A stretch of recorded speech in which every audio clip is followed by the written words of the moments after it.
Welcome to today's study. It's called Being Available for His Pleasure. Today's study is focused on the worldly perspectives on mankind, juxtaposed to the way the Lord sees us. In 1 Corinthians 1, 26-29, Paul says, "For ye see your calling, brethren, how that not many wise men after the flesh, not many mighty, not many noble, are called, but God has chosen the foolish things of the world to confound the wise, and God has chosen the weak things of the world to confound the things which are mighty, and base the things of the world and the things which are despised. Hath God chosen? Yea, and things which are not, to bring to naught the things that are, that no flesh should glorify in His presence." That is so key, brothers and sisters, that we should not glorify our flesh, but glorify Him. The life of two kings of Israel, King Saul and King David. Saul was the first ever king of Israel, and from a very human perspective, he had all the right attributes to sit on the throne. In short, he was a man who people would look up to. He had the ability to perform. But when it came to serving the Lord, who was initially totally responsible for appointing him as the king of Israel, he failed. On the other hand, King David was known as a man after God's own heart. That's so key in Scripture, that he had a heart for God.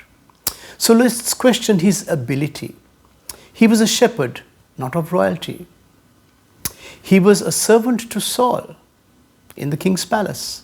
But in succeeding Saul as the next king of Israel, he proved more than any other king that he was available to worship the Lord, to serve Him, to write, to prophesy, and moreover, to be open to hearing the voice of his Creator.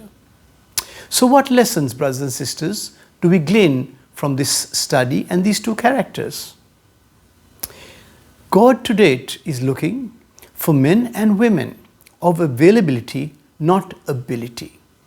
Please remember that. He's looking for people who are available for Him, not those who are trained and who have the ability to do things. He is looking for those who have the capacity to follow His instructions and believing in their own capacity of capability. This is what the Apostle Paul concludes in his epistle to the Corinthians, that God has and will continue to use ordinary people just like you and me. Ordinary people who are available for God to use for His purpose.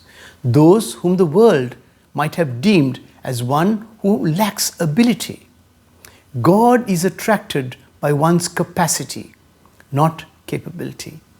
And as Paul concludes in his letter to the Philippians, in Philippians 1:6, he says, "Being confident of this very thing, that He who began a good work in you will perform you until the days of Messiah." What a blessing, brothers and sisters. Be encouraged by this. Be available that God may use you and glorify you. That when you are available for His glory in what He has called you for, then you are serving God. Remember, God is attracted by the capacity and availability, not in ability. I pray that this encourages you in your walk with the Lord. Thank you, and may the Lord bless you.